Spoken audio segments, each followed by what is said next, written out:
निस्वार्थ प्रेम पति द्वारा पत्नी की दूसरी शादी। एक व्यक्ति जिसका नाम राजेश था अपने परिवार के साथ रहता था। उसकी पत्नी सीमा एक सुंदर और समझदार महिला थी। राजेश और सीमा की शादी को कई साल हो चुके थे, लेकिन वे कभी माता पिता नहीं बन पाए थे। इस कारण उनके रिश्ते में थोड़ा तनाव आ गया था।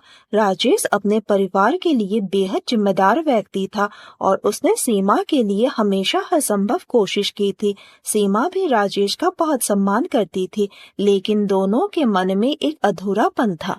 एक दिन राजेश की मुलाकात एक ज्योतिषी से हुई, जिसने उसे बताया कि अगर वह अपनी पत्नी की दूसरी शादी करवा देता है तो उसका जीवन सुखी हो जाएगा। राजेश पहले तो इस बात पर हंसा, लेकिन धीरे धीरे उसने इस विचार को गंभीरता से लेना शुरू कर दिया।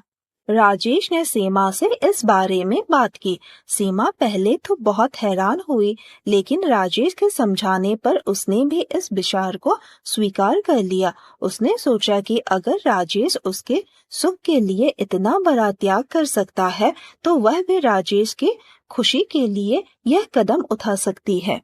राजेश ने अपनी पत्नी की दूसरी शादी की तैयारी शुरू की। गांव के लोग इस बात से अचंभित थे, लेकिन राजेश और सीमा ने सभी को समझा दिया कि यह उनकी खुशी के लिए जरूरी है।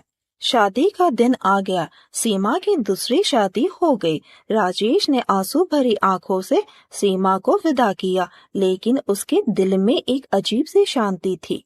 कुछ दिनों बाद राजेश को यह महसूस हुआ कि उसने अपने जीवन की सबसे बड़ी गलती कर दी है। उसने सीमा के बिना अपना जीवन बिल्कुल खाली महसूस किया। सीमा भी अपने नए जीवन में खुश नहीं थी, क्योंकि उसकी सच्ची खुशी केवल राजेश के साथ ही थी।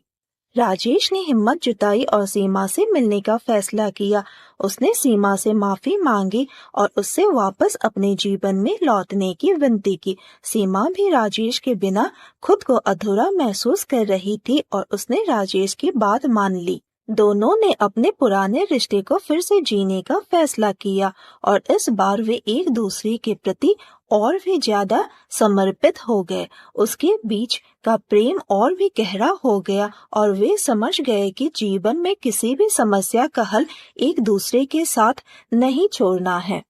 इस घटना के बाद राजेश और सीमा ने एक दूसरे के साथ कभी नहीं छोड़ा और उन्होंने खुशहाल जीवन बिताया। दोस्तों, कहानी पसंद आई है तो लाइक, शेयर और सब्सक्राइब करना बिल्कुल मत भूलिए और कहानी कैसी लगी हमें कमेंट करके जरूर बताइएगा। धन्यवाद।